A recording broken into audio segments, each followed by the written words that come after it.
Ladies and gentlemen, boys and girls, welcome back to the Football Stooges, the weekly YouTube podcast where we break down football in the stupidest way you can imagine. And boy, is it fucking stupid. Very stupid. We have the preseason now in full swing. There's games happening now. My Bengals and Macedon's Eagles are actually playing, but I don't think either of us could really give a fuck about it, preseason. So preseason. Probably not even close. We had to skip a week, so sorry this episode's a week late. I have recently moved into a house, so that's been a big stressful process, but I'm glad it's basically over. Wow, you really copied Mamba. Yeah, I know. Can't be original. My bad. But still got some stuff to unpack. Trust me, it was stressful getting a new house. I know how you feel for the getting a new house, all that shit. That shit. Oh yeah, I forgot about you. Yeah, I'm glad to be out of the apartment.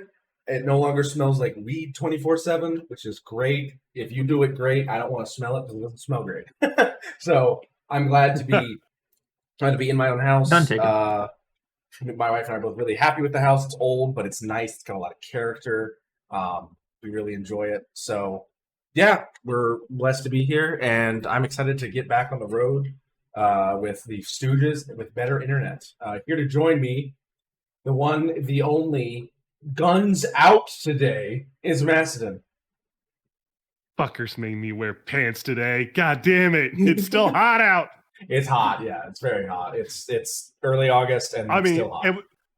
It was worse like a couple weeks ago. God, it's not as bad as it was a couple weeks ago. Good God. Yeah. Like I step outside a couple weeks ago, I just start sweating. I'm already having swamp ass by the time I walk out. Now it's like it's breathable. A little bit, yeah, indeed. Next up, also just pulled the guns out himself, Gorlami. There he is. There he is. I got beers. The Bandits' favorite. Well, I guess that's the light version. I guess they were really transporting coolers. I worked out today. You didn't work out. Tastes like straight fucking yes. And last, but certainly not least, if Europe didn't hate us enough, this shirt definitely will. It's Cadence. Oh, it's actually not mirrored for once. It's nice. Yeah. There you go. We are big skaters. Let's be fair here. That's not the energy drink. That's the measurement. No, I made sure I bought some of the poison ones. What the fuck is a kilometer? Mamba's not here. Has a raucous headache. So in his place, Gorlami's now Pope for a day. I don't like this. I'm not a good Catholic. You look like a Chicagoan anyway. You got the mustache, you got the white bod. You say that again, I'm fighting. I've technically owned the Bears, so... No, I will not say something Chicago-y. Never mind, I'm not going to finish that sentence. Just say something about a hot dog. Deep dish pizza sucks ass! Cheeseburger, make sure you put ketchup on your hot dog. Ooh, hey, I like ketchup. That's rough. All right. Again, this is going to be our 4-week Illinois, preview. you ruined my state in the summer. We're doing our 4-week preview, so we're going to preview the Easts, the Norths, the Souths, and the Wests as we go down the list. We're going to start with the division that won it all. So we'll be starting at, technically we'll AFC then NFC, but we'll be starting with the Easts, and the Philadelphia Eagles were the victors of the entire NFL last year. Don't get too excited. You got a Madden curse coming. Yeah. All right, but before that, as always, we are going to start with the tremendous mind-scratching game of crossover grid. Here we are. You got to do Elite Joe Flacco. Quarterback. You want sad? No. You want sad? No, wait. You can put Joe Flacco in the Eagles and Colts also. He was on the Eagles. Oh my God. God, you're right. Yep. Nope. Oh, I guess because he didn't. He got traded before the reg. No, he wasn't practice squad, but he got traded before the season started. It was preseason he was in, and then they traded him for not Mark Sanchez. They got someone from the Jets. That's when he went to the Jets. I know for Ravens and Bengals, you could do Hayden Hurst. That's true. Hayden Hurst. You're really letting him beat you out on this? Bengals uniform. Sorry, Panther. Goddamn. Nope, it wasn't that. Cedric Benson's not a Seahawk. Oh, shoot. Can't think of any like Bengals. Colts. Oh, wow. Can't think of any Colts Eagles crossover except for Shane Steichen. Or That won't Carson count. Wentz. Oh, duh, yeah. Got me. Well, Aston Wentz. GAR. Fuck it. Newhouse, still the same dyslexia. Still the same as Yeah. Carson Wentz. Okay, the Raiders. Eagles. Did Suggs Eagles, play for the Raiders. Raiders? I don't think he did. I thought he was always Ravens. No. No. I'm pretty sure he spent most of his career with the Ravens. I'm gonna look that up actually. Yeah, I can't think of anyone for Eagles, Bengals, and Eagles Raiders because I they can think. usually. Oh, Suggs played for the Ravens, Cardinals, and Chiefs. Interesting. How do you spell Terrell? T-A-R-E-L? I think it's Terrell. Just put Owens. There it is. There you go. Terrell Oh, yeah. Owens. I forgot. Okay. I forgot he was on the Bengals one year. Yeah. Seahawks and Colts. Actually, hold Seahawks on. and Bengals. Seahawks and Hold Bengals. on. Eagles Raiders. One of the guys on the Mike and Mike show. Mike Golick or Yeah, Mike Golick. yeah. No, I thought he was on the Raiders. He was on the Eagles. Doesn't Hold show on. up. Okay, I got to think of Bengals and Seahawks. That was tough. I knew there was some Bengal that went to the Seahawks late in life. Oh, he wasn't on the Raiders. Wasn't Deshaun Jackson on one of these teams as well? Oh, he was on the Yeah, he was Raiders one year. He was also on the Ravens one year too. So Deshaun Jackson.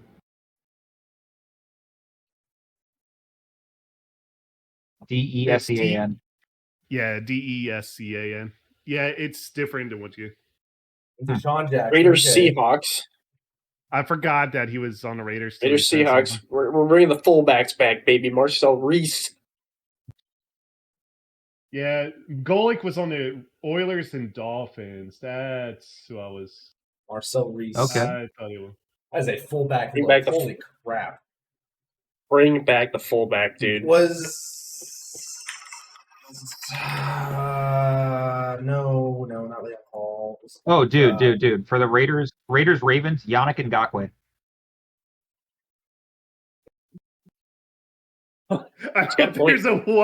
There's no Y in his name, but is it? Oh, yeah, okay. Yeah, it's spelled weird. I know. I thought it was like an NG. Okay, now like Seahawks. Seahawks, Colts, Seahawks. I do not really know about any crossover. Did Harbaugh ever play for the Seahawks? Or was he always a Colt? He was on the Bears once. I don't know if he was on. Nope. I mean, there was Matt Hasselbeck. Was he on the Colts? Yeah, I think. Yeah, there he is. Huh. Ball. Oh, Man, I can't think. Damn it, we already have T.O. I guess he was a Seahawk somehow. I may or may not be cheating, but I did find one that you would know. You would know very well, Lob. Don't say his name. Just try to get me to guess him. Oh, he's an offensive player. Okay. He hasn't played since 2011. He's got a very long last name. Tyler Eifert? I said very long last name. Very long. Oh, TJ Bushman-Zada. Oh. Correct.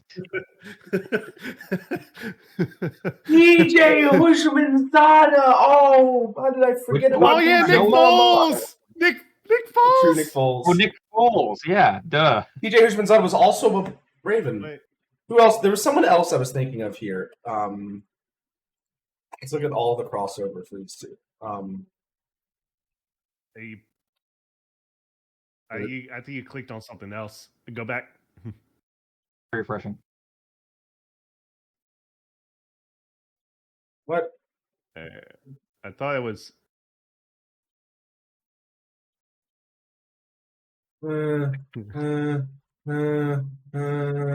Oh, you're just. That's one way to do it. Yep. Shout out to As That As did. Sada. As that's ASTF. But Astif movie. Just put one letter and then just. What if he actually guesses what these right? That would be funny. Sig. So stupid. Come on. Who the fuck was Scoop? I don't know. Okay. Okay, here we go. Start. The answers. Okay, fuck us, I guess. Yeah, all it's right. bugged. I'll wait for it to load. We go to KW News in case it's trying to load a ton. But it says NA and NA up top. Yeah, so it's. All right. Anyway, to KW News. We've gotten a lot because we're off 2 weeks in the NFL. Technically back after the Hall of Fame game. So, starting out with some injury news. Sucks. Starting out some injury news. Out for the years. Biggest one so far, Titans wide receiver Treylon Burks has broken his collarbone, has now been released by the Titans. So, Mousen, I think it's safe to say you won the A.J. Brown trade by a landslide. I'm sorry. Was that even a debate? I don't think it was anymore, but for those that were still holding on to that debate, I think so. Anyway, Super Bowl appearances, Super Bowl win. That's all I'd say. True. A couple torn ACLs. Dolphins cornerback Cater Coho, Buccaneers linebacker David Walker, and Patriots cornerback Marcellus Dial Jr. That's rough.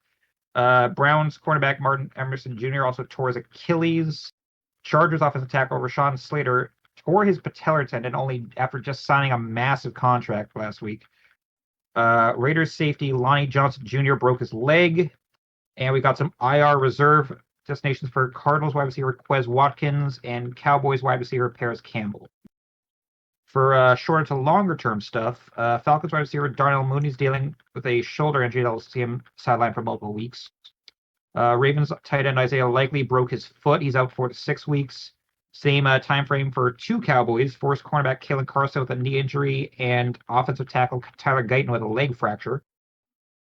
Colts running back Salvin Ahmed is expected to be out at least a couple weeks after he sustained a leg injury in practice from a hip drop tackle. Packers cornerback Nate Hobbs is undergoing knee surgery, but it sounds minor as he's only going to be out for the remaining of training camp. Panthers cornerback J.C. Horn confirmed okay, other than a minor hand injury in a car accident. He is not practicing or playing this week. Lions cornerback Enos Raystraw Jr. out indefinitely with a shoulder injury, and 49ers running back Isaac Guerrero out 2 weeks minimum with his shoulder injury. Other questionables, the big one probably being Rams quarterback Matt Stafford dealing with back soreness. I believe it's been upgraded to something going wrong with one of the discs in his back. I think it might be herniated. Vikings wide receiver Justin Jefferson still dealing with hamstring issues. Bills wide receiver Khalil Shakir with an ankle. All three Browns quarterbacks, Shadur Sanders, Kenny Pickett, and Dylan Gabriel, dealing with either shoulder or hamstring issues. Sanders is still expected to start their preseason game. Texan safety C.J. Gardner-Johnson had a scary knee injury in practice today. They have ruled out, though, that's an ACL injury, so that's good news at that. And apparently during the preseason game today, Colts quarterback Anthony Richardson has dislocated his pinky finger.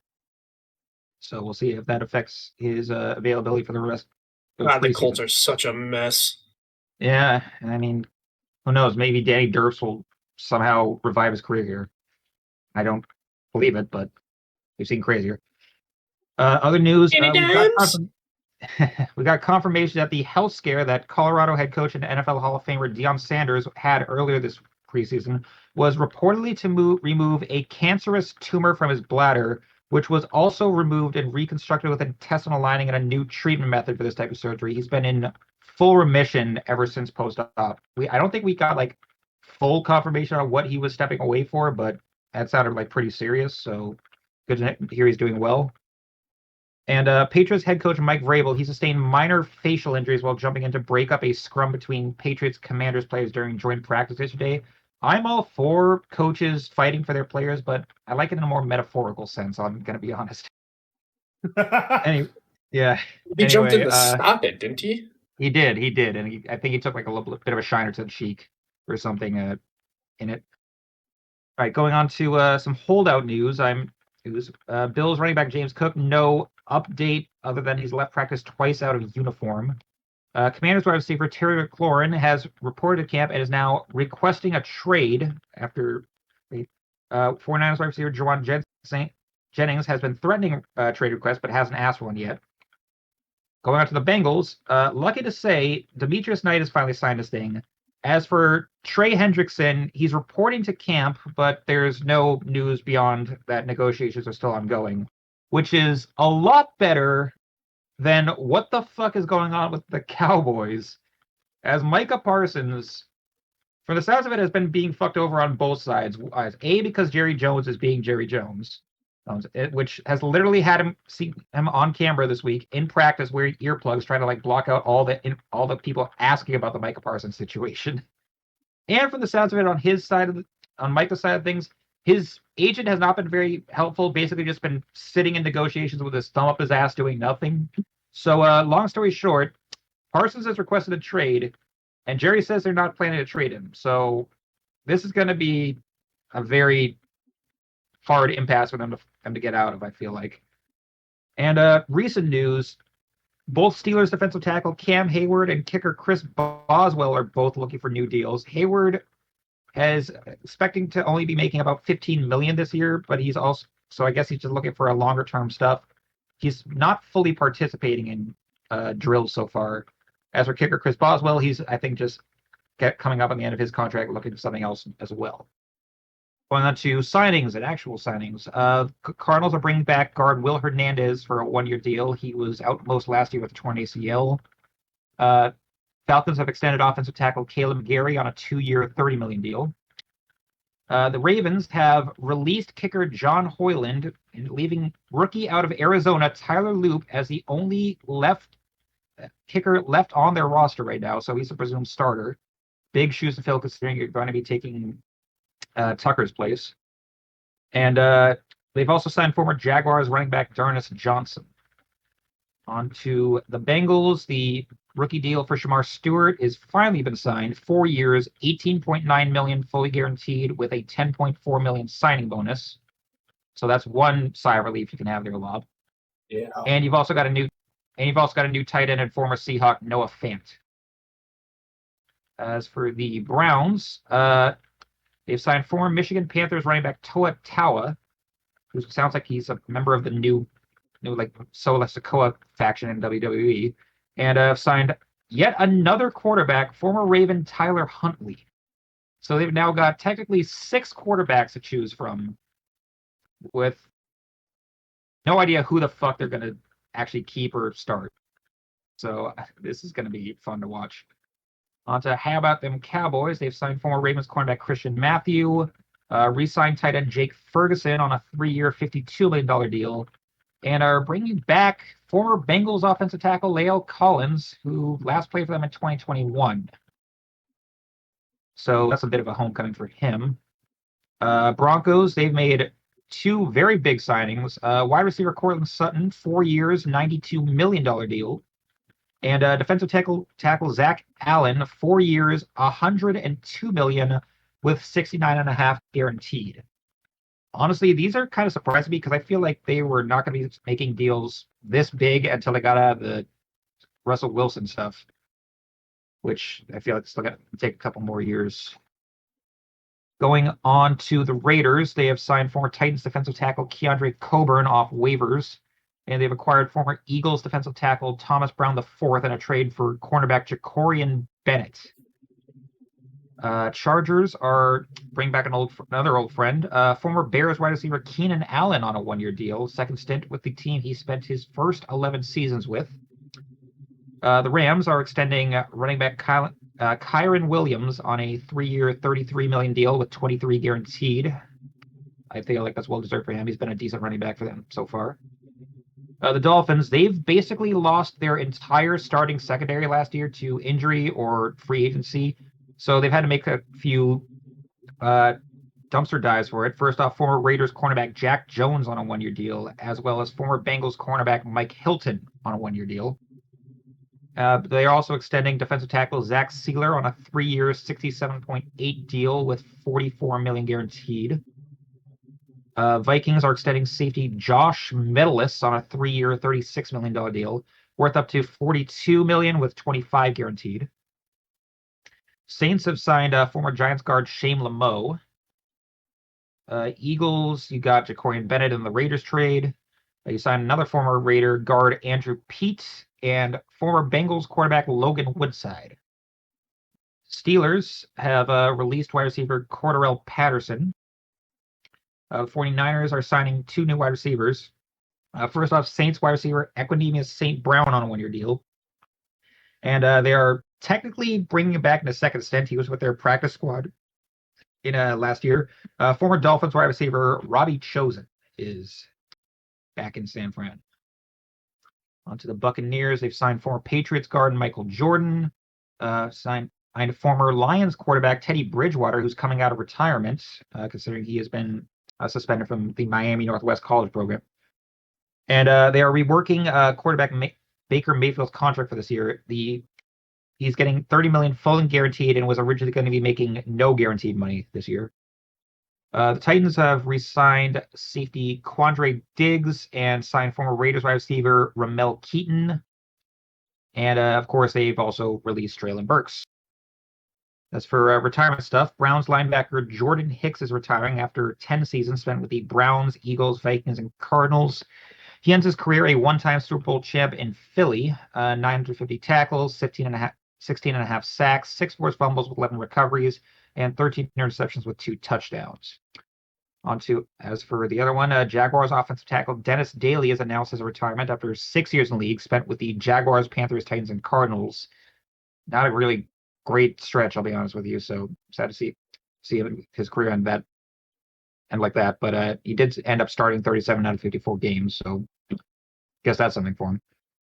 As for other stuff, we missed this last week because we were off. An NFL office building in New York City was the target of a mass shooter. The 27-year-old gunman killed 4 people, including a former NYPD officer, before taking his own life, reportedly leaving a note saying to study his brain as he had CTE, which I don't know how you can be diagnosed with that. You only get diagnosed with that after you're dead.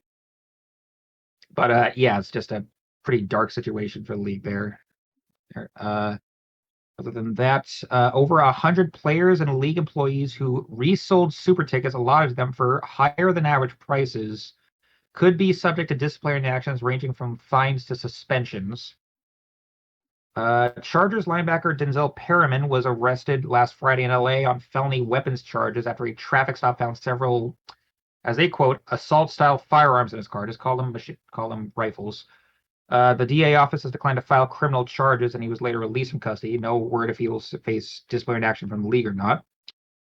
And the NFL is reportedly open to a federal investigation by the FBI for criminal financial mismanagement and unfair labor practices under its 4 board members Lloyd Howell and J.C. Trader. So that could be another black eye in the league. Another one. This was a bit of a weird story. So we all know that Raiders defensive tackle Christian Wilkins was released. The report saying as to why that was is that he was involved in an issue where he kissed one of his teammates and the recipient took offense to it. On the top of the head. On the top of the head. He didn't like straight fucking smooch him on the lips. Not like that. But but I find it a little weird because like there's a lot of like weird shit that goes on in locker rooms and like a lot of sports, but I feel like the only way you could be released that fast for something like that is if it's like somebody with a huge amount of pull. So like there's a lot of speculation that he did it to Max Crosby or something, or just some other big player. And you feel like it's a weird, like a one-off thing, but there's apparently been like testimony from AFC East players he played against when he was a member of the Dolphins. Specifically Josh Allen, who like every time he was under a pile underneath him, Wilkins liked to how do I put this? Pretend that he was Haley Steinfeld and grab him the sack. Yikes. Yeah. So the guy's a bit of a freak. Not gonna lie. Yeah. Yeah, exactly. Other than that, Vikings wide receiver Jordan Addison has been suspended the first 3 games of the season for substance abuse violations. Speaking of substance abuse violations, the league has a new target for them, as they have announced that they are banning the use of smelling salts, ammonia, and similar substances on the grounds that they mask symptoms of concussions and have multiple warnings for the FDA about their use. It has been, yeah. I think you're gonna say what I'm gonna say. Yeah, I was gonna say if it's the fact that they've kind of clarified on this that teams are not allowed to supply it to players, but players can still use it from their own supplies. The question is, how would you relate that?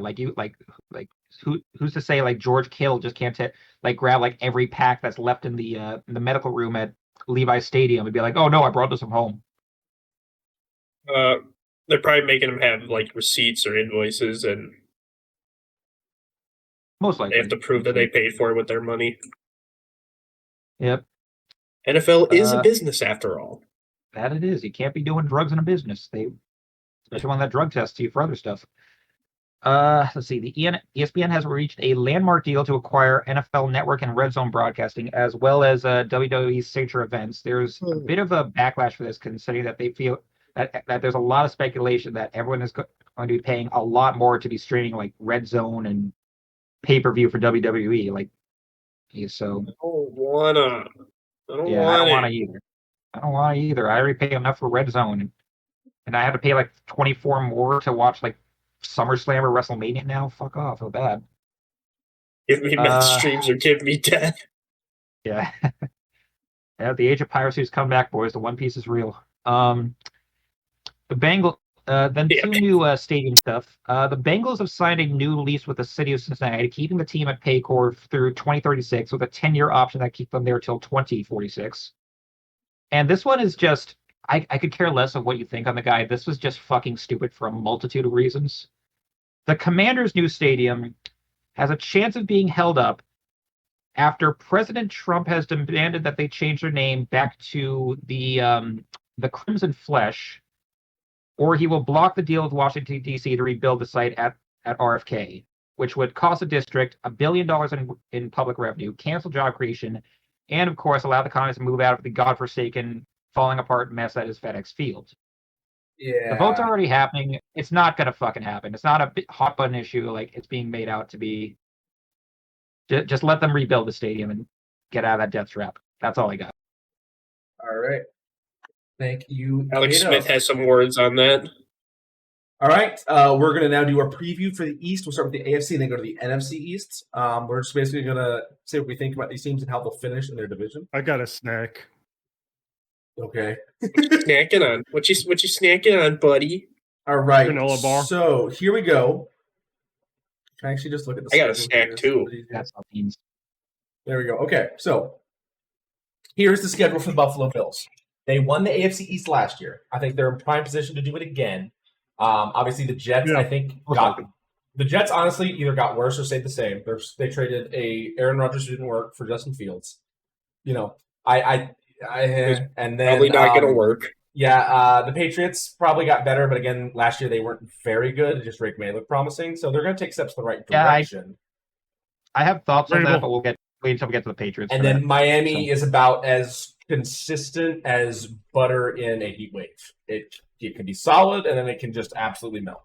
So Brandon Byrne actually did a video recently that he is expecting the Dolphins to just take a massive nosedive this year. They totally could. No, butter in a heat wave is pretty consistent. It's just going to turn into liquid. All right. Anyway, here we go. We're going to start out with their schedule. They have a bye week 7. They have a couple primetime games. Week 3 on Thursday, a Sunday versus New England, then also a Thursday again against Houston. So some solid games there for them.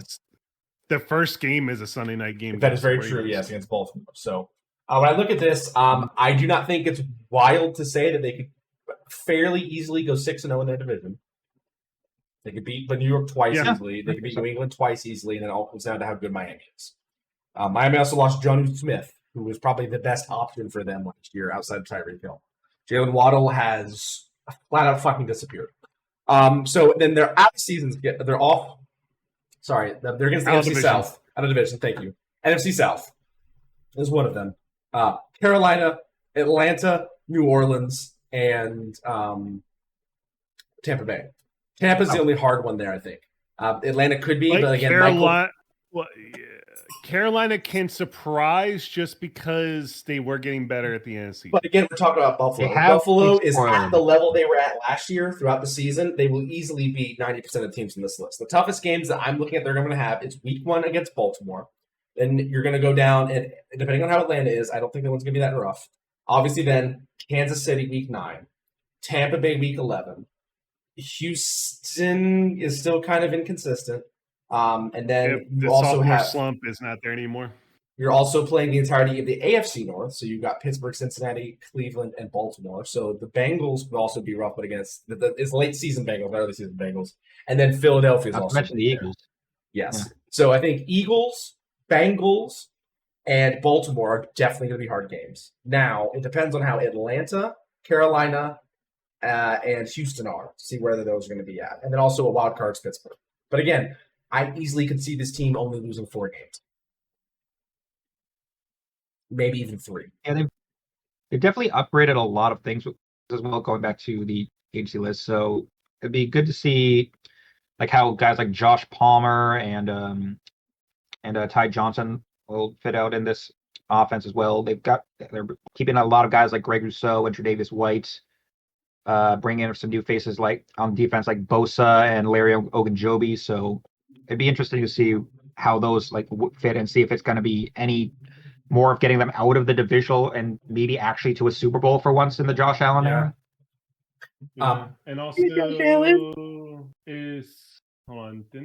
I'm trying to see if Kyrie Williams still with Rams. I thought I saw something weird with. I definitely think he just signed like a 3-year deal with them. So I definitely think that they are in prime position to win this division again, and I think that anything under 10 wins is a failure. I definitely think they're going to easily surpass 10 wins. They could easily get 6 in their division. It's only winning 4 others to get to 10. They could easily finish in the top 3 in the AFC. The only reason why I say they might get 1 loss in division because the last game of the season, if they just don't care, they already got their seeds set, and they just don't. That's kind of a loss. Reason. It's one of those losses that's like, yeah, fuck it. It's like the end of the season. We're not going to be undefeated. All right. But I think they'll win the division. Going over now to go back out. We should do just make a new tab and just switch. It's fun to watch them struggle. It's just 2 little web pages. Yeah. It's fine. So now we're looking at the Dolphins. Obviously, Buffalo twice is going to be rough. Not only that, again, obviously AFC North, NFC South. For them, I think obviously Baltimore and Cincinnati are going to be tough. Depends on how Pittsburgh is. But then also they have Washington. Pittsburgh will be about 9-8. They'll have Washington to play. They're also going to play the Chargers. That's a rough one. Yeah. This team is just so up in the air. They lost Jonnu Smith. Tua's back. How long is he going to be healthy? Tyreek Hill's only getting older. Jalen Waddle your backup option if Tua gets hurt again is Zach Wilson. So, or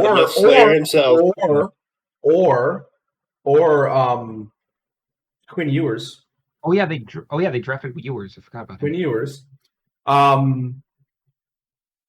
mean, you're going to have to play Tampa, Cincinnati, Washington, Buffalo, Baltimore, the Chargers, Buffalo again, like the Ravens.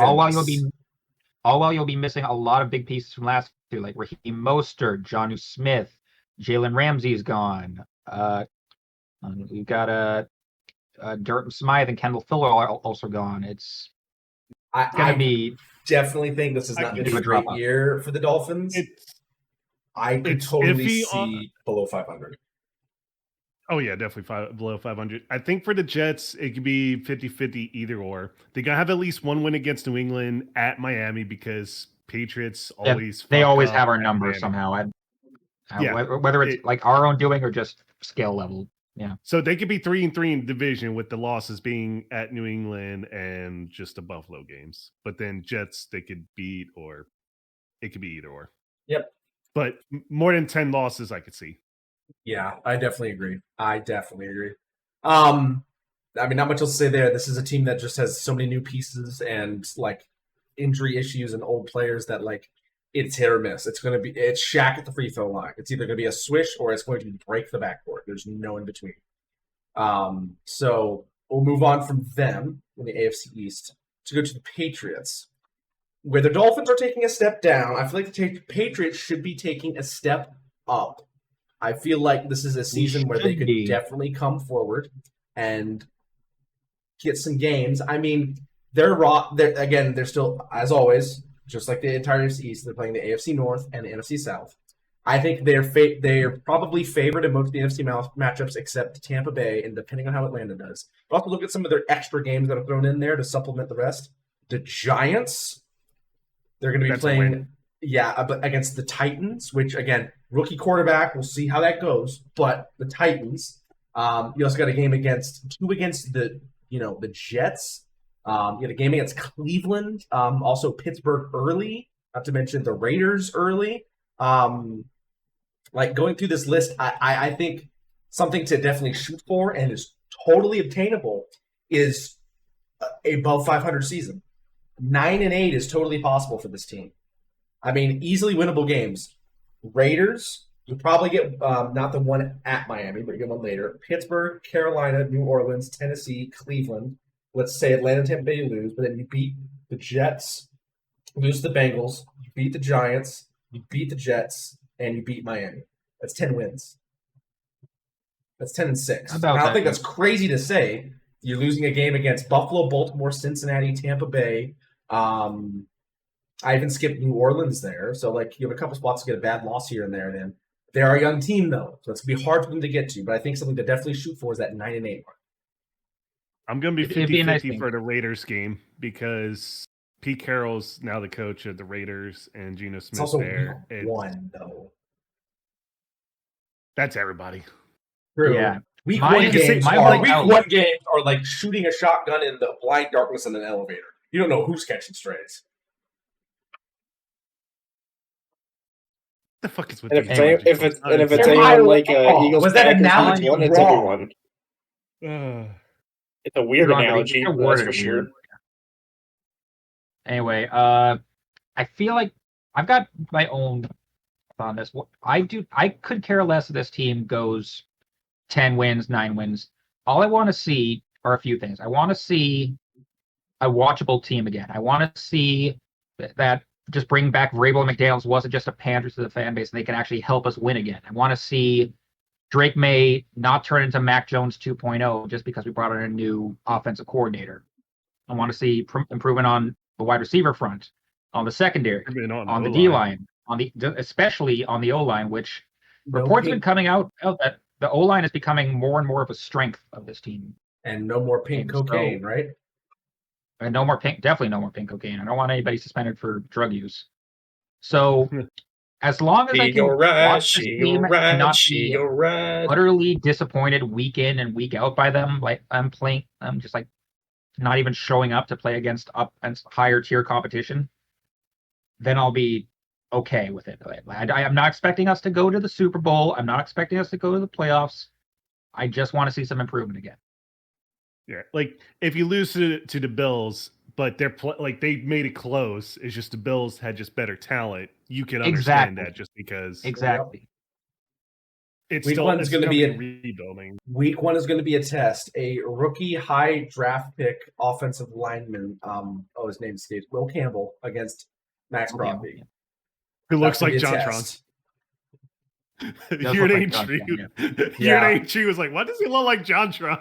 He also doesn't look like a lineman when you look at his body proportions. He doesn't look like a lineman sometimes. He's just kind of like it's all the padding that makes you just look like 10 pounds, 20 pounds. He doesn't even wear that much padding though. He wears really tight, like pads. It's like really weird to see a lineman not bulked up. It's always surprising, like when you see like linemen out of uniform, like guys like fucking Joe Thomas are actually like pretty like.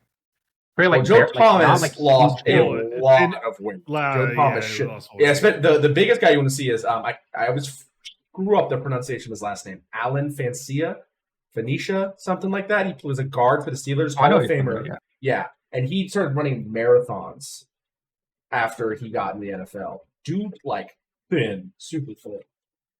So that's the thing, though. For like O-line, like people think, oh, they're unhealthy, they're not athletic. It's like, no, playing O-line, you have to be at least athletic because you have to move your feet, and it's not just like, oh, I just push forwards. It's a lot of different stuff, techniques. Like to be you played O-line, like you have to be very. I mean, I wasn't big. I was playing at a smaller school, so it was just because I was tall enough and I had a long reach that was helpful for that.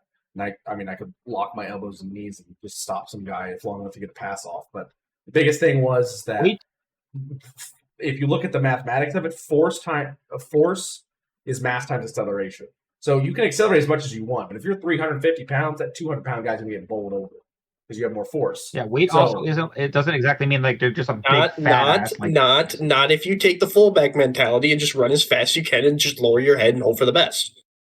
That's still some. You have done that before, and you've probably hit somebody that wasn't fucking around, and you remember that, or better yet, you probably don't remember it because you got hit that hard. No, I do remember it. Actually, we I think I just watched your brain dial up. I think I literally just watched your brain through your eyes do dial up. You went. No, there was literally a situation, and there's a guy. He had 50 pounds on me. I came in full speed. I'm like, I have to make this block or my running back's not making it. I remember when I was coaching high school football. I came in let me finish the story. I came in full bore. I hate this guy. The only reason it saved me was he stopped his feet and I just came in like a bulldozer and managed to just make him not move. Yeah, I remember when I was coaching high school football, and we had it was like a club team that was like a bunch of small schools that weren't big enough to have teams that came to this area, and a lot of good players. But we were playing this pretty talented school. We had a freshman, and we didn't have really many good middle linebackers. It felt like we couldn't get guys to really fill the gaps well. So we had this freshman come in from another school, and we weren't going to play him a ton because we didn't want him to lose too much eligibility. But it was late enough in the season that it didn't matter if he played all the games. We started putting him in, and this kid was fearless. He would just start, like, he saw a handoff go through the A gap. He was already through the A gap. He would hit the fullback, bounce off of him, and hit the runner. We called him Concrete because this guy was just a rebar chewer, like just like no regard for human life from the center. And that all changed when a senior fullback who actually went on to play D2 football as a fullback, 6'2", almost 270 pounds. Jesus fuck. Big guy, and it was a lot of muscle. The dude was like a lifter. Probably stunted his. Well, he wasn't. Was 6'2" is still decent high. Even then, like, and he ran through the middle, and this guy hit him, and it just I flat Stanley on the ground, just, and I was just like, I think he just shat himself. I was like, oh my god! I think he just shat himself. He scraped himself up on the floor, came back to the off the field, kind of excited. I'm like, and my nick. I always had a coach that always gave when I played. I gave us all nicknames, so I just always called him Concrete. I literally called the kid Concrete. I'm like, Concrete, you did good, and he's like, I don't feel good, coach. I'm like, yes, sit down, sit down. Damn it, Concrete, sit down.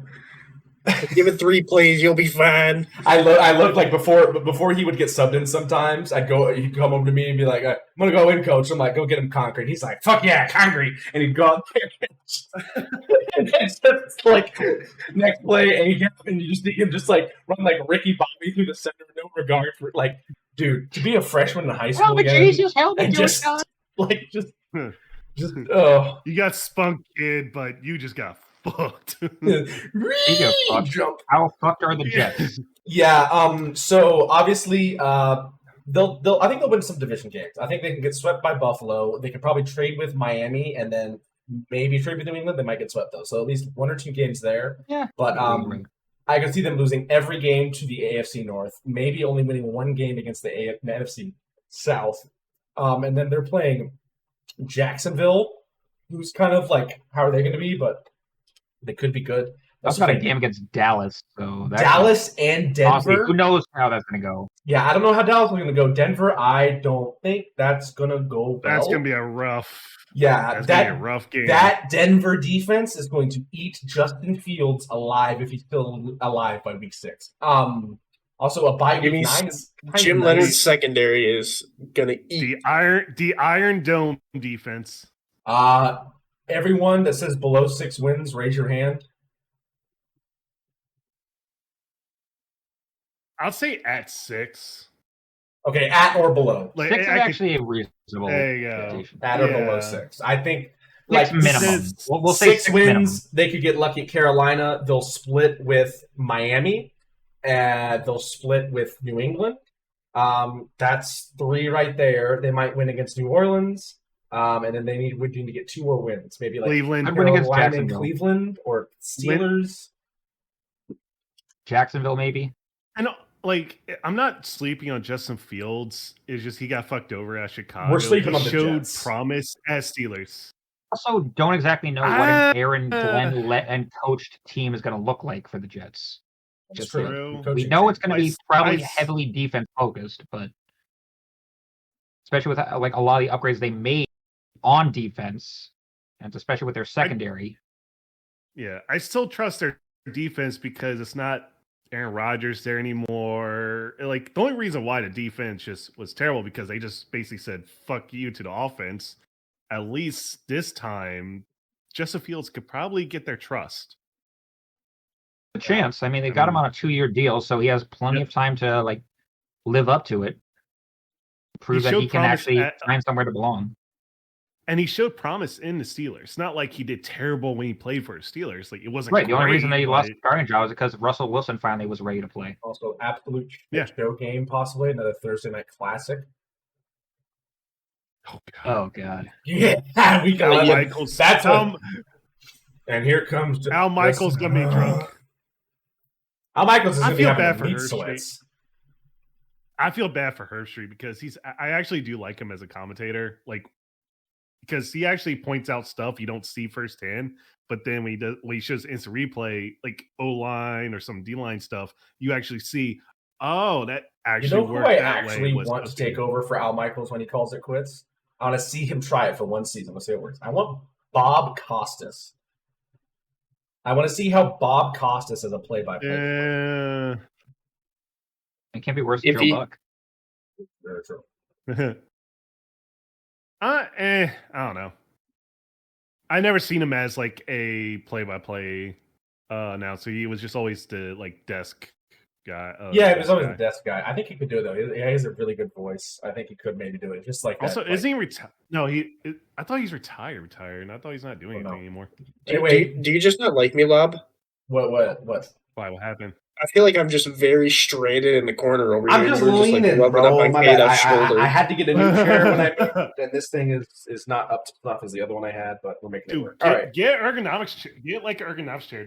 I think I need to go to office chairs because like gaming chairs are like way overpriced. No, I just have another one. Joe Tessitore has been doing some football commentary for the UFL last year. You can see him probably doing some schedule. All right. The Super Bowl Gus Johnson on Philadelphia Eagles. So the NFC East is going to be playing the AFC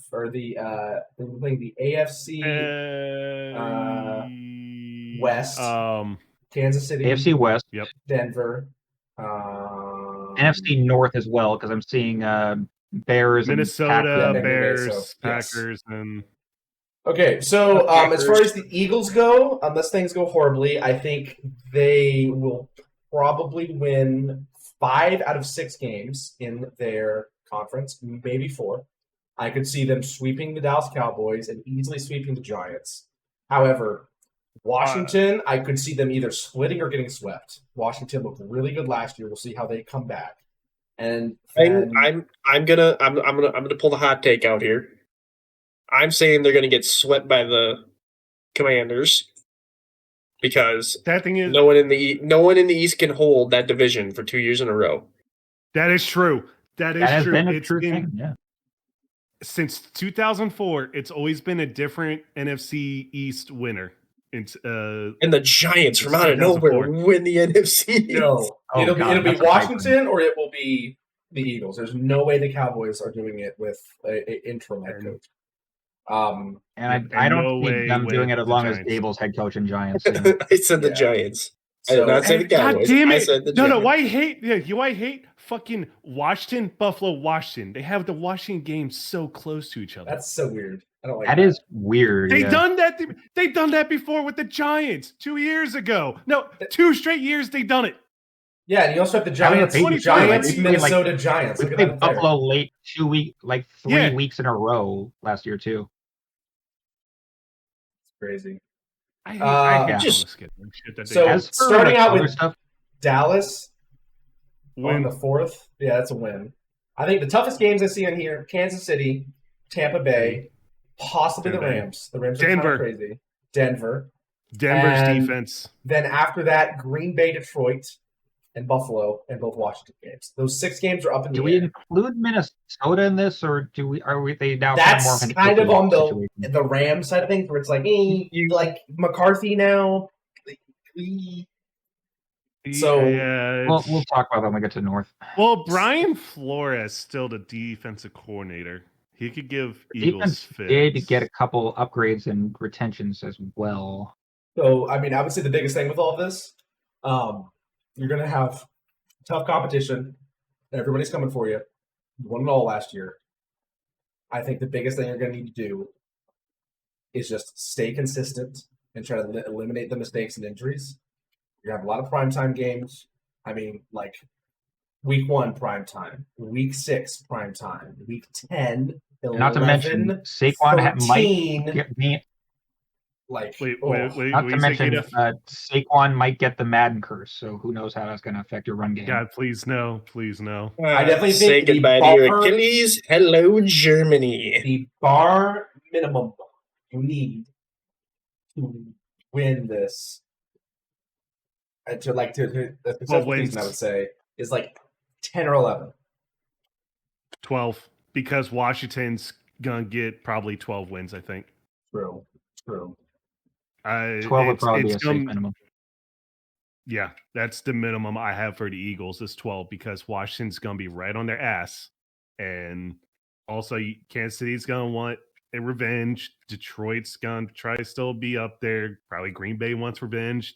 LA wants revenge, Yep. and Yep. Buffalo's gonna be a tough game. Denver with the defense, it's You're tough. I say 12 wins Yeah. is possible, but you're going to have to stay very consistent. It's a tough schedule. also terribly Sirianni. tough, but- Sirianni.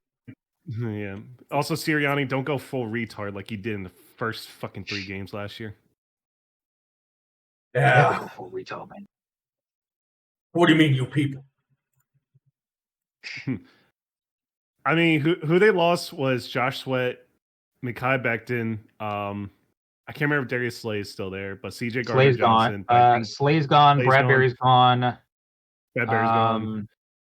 That's why they you got lost Quinyon Mitchell Thomas- and Hilton Williams is gone, but DeJean. who knows what that's going to be for us.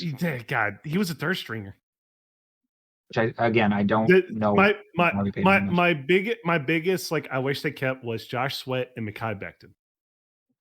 Hmm. That's All who right. I really wanted them to keep. Here we go. I just hope we The didn't. Cowboys. Same other divisions they're playing. However, they are also getting a game against Carolina, the Jets, and the Cardinals and Raiders. Those are very favorable games. However, the rest of the schedule outside of Chicago and the Giants looks horrible. If we're counting losses here, I don't like at least just on paper who's favored. Right hand is going to be wins. Left hand is going to be losses. Lose at Philly, win at New York. Actually, well, hey, Kate, you hold up. You do losses. We're probably going to do it for 10 here. Kate, if you're going to do losses, I'll do wins. Lose Okay. at Philly. So put up you're doing losses. So Yeah, Philly lose loss. Philly. Okay. New York, that's a win for me. Okay, I'll take that. Chicago, Okay. probably a win. Green Bay, loss. Jets, win. Loss, Carolina, win. Washington, loss. Washington, Denver, loss. Arizona, Loss. Could be a loss. win. Yeah. Raiders, wins. No, Arizona. No. I'm playing Arizona as a loss. If you saw Really? how they played last year.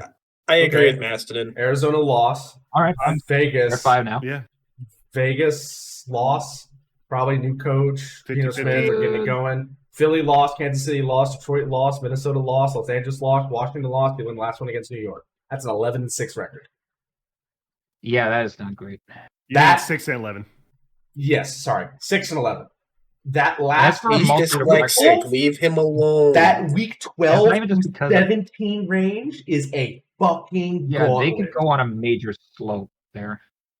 Like it's not even just because of the strength of schedule. Like, we don't know what Schottenheimer head coach's teams could look like. They haven't really done too much to upgrade all their O-line losses from last year. And Dak Prescott is still somehow the starting quarterback. So Oh my god, that's two primetime okay. games back to back. One of which is a Okay. Thursday. I can name at least half of quarterbacks in the league that I would have Dak Prescott over. Okay, 16. Here we Daniel go. Jones. All right. Deshaun Watson, Anthony Richardson. Whoa.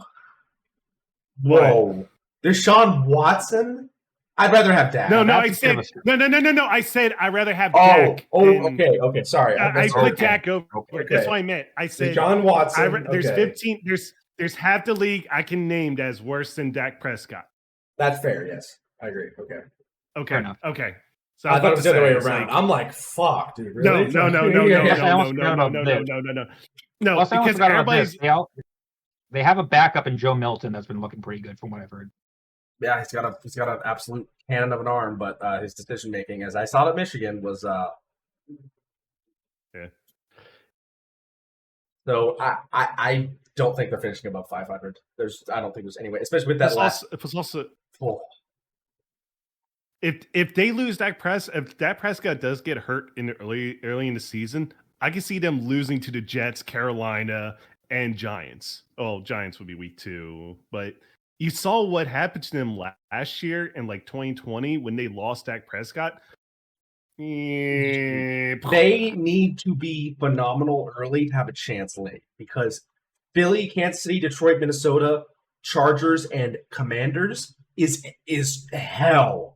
That is the Super Bowl champion, the Super Bowl runner-up, the NFC second place, a Minnesota team last year that was phenomenal, a Chargers team that made it to the playoffs, and a Washington team that made it to the NFC championship. That's disgusting. Those are teams right in there that probably have almost like a 10 or 11 win average between them, those 5 teams. Or 6 teams. Like, ugh.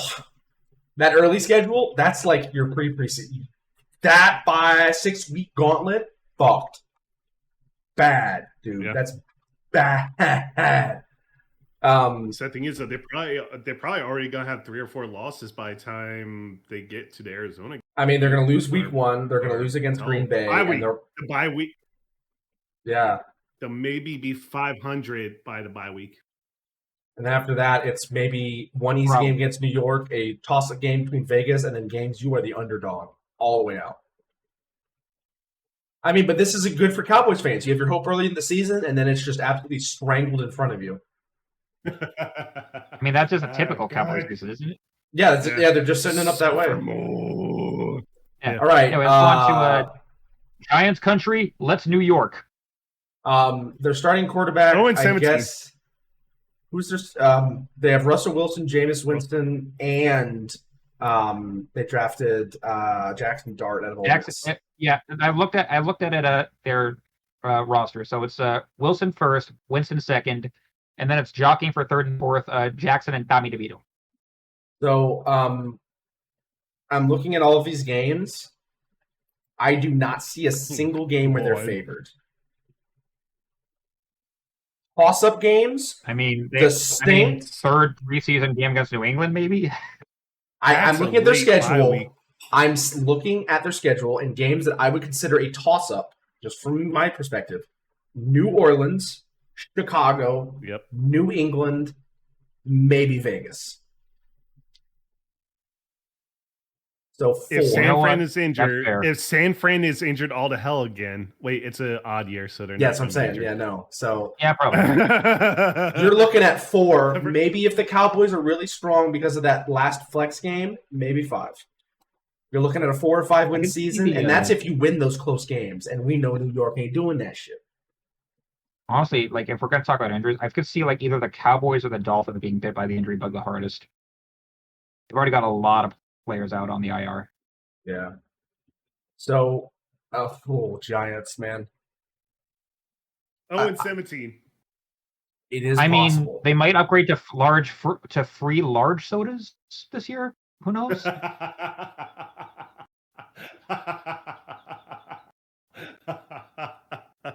was pretty good. That was a pretty good one, Kato. This is gonna be tough. Yeah, this is gonna be really tough. Max 3 wins. Yeah. Unless Unless Jackson Dart is throwing smoking darts on the sideline. Yeah. Another gamble here. How will this be Brian Dable's last year? And will it be before or after the season ends? Depends on how bad it is in the bye week. I know. True. The sad thing is, though, I want to say fully his fault because Drafting. kind of draft like when he had Saquon, like they went to the playoffs when they still had Saquon, and then the GM fucked up or Mara fucked up. I'm surprised they retained the GM after what Saquon did last year. All right. They definitely lost it. For this episode, the Washington Commanders, who were a breakout team in the playoffs last year, decently tough schedule, but not horrible. Let's go ahead and do the same thing, Kate. If you look at losses, I'll look at wins. So I think they win against New York. Okay. I think they lose against Green Bay. They'll beat Vegas, Atlanta, and then It's more of a 50-50 than you think. Yeah, it's more 50-50 with Green Bay. You could probably 50-50 Chargers. And I'm a Packer fan. Yeah, and I think they'll beat the Chargers. They'll beat the Bears, the Cowboys. They'll lose to the Chiefs. They'll beat Seattle. They'll lose to Detroit. They'll beat Miami. They'll lose to Denver. I'm feeling lose to Minnesota. Then they'll beat the Giants. Okay, you're looking at 9 wins here, and then they'll lose to Philly. Losses. Yeah, they'll lose to Philly. They'll win Philly against both Dallas. No, once, and then they'll win against Dallas. Then Philly won't care that second time, so they'll win against Philly again. So that's 7 losses. Yeah, 11 or 10 and 7. Good record. Good record. That's a good record. That would get them in the wild card. It's not. Oh yeah, it's not a bad record, but it would technically be less wins than they had this past season. Yeah, a tougher schedule. I mean, every team could take a step They forward. have step Kansas back, City, Detroit, and Denver. That's true. Not as well as twice against Philly. Who knows if Jaden Daniels has a sophomore slump? Yeah, there's also Green Bay. The thing is, I kind of don't think he might not, because the coaching I trust more now. Yeah. With Dan Quinn. A lot with, we were saying the Dan same Quinn. thing about CJ Stroud. That was just the O-line sucked ass. If you look at that the O-line, and fair to mention that look at Laramie Tunsil, all the penalties he had. Yeah. Good Not to God. mention they were out for most of the year without their lead running backs too. I think it Mixon isn't crazy and, to say, though, that we all agree that it's going to be the Eagles or the Commanders division to lose. It's going to be those two teams jockeying for position. I don't think the Giants have a shot in the world. No argument the Cowboys would require a miracle.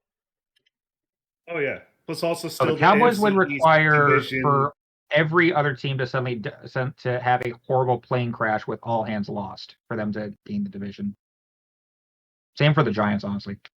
Yeah, pretty much. I think here's what also helps Washington. No repeat NFC East champions since 2004. We'll see if it's broken this year. The Cowboys look horrible. The Giants look horrible. It's just between Washington and Philly. We'll see how it goes. But with that, we have finished the East breakdown for both the NFC and AFC. Next week, we will be looking at the AFC and NFC North. So the rich neighborhood and then the projects. So we'll be looking through it. Your list for Mastodon? No. Nah, not tonight. No, We don't have one. We gotta get focused. That's UFL stuff. We're focused on the NFL, so no tier lists. All right. But thank you for watching the Football Stooges. If you enjoyed, if you liked the video, make sure to like, follow the channel, and be ready every Friday from here to the end of the season, where we'll be talking about the NFL in all its glory. So stay tuned. We hope you enjoy this preseason football. Enjoy, hopefully, the weather cooling down here, and most importantly, run the damn ball. Have a good night. Don't forget the fullback dive, folks.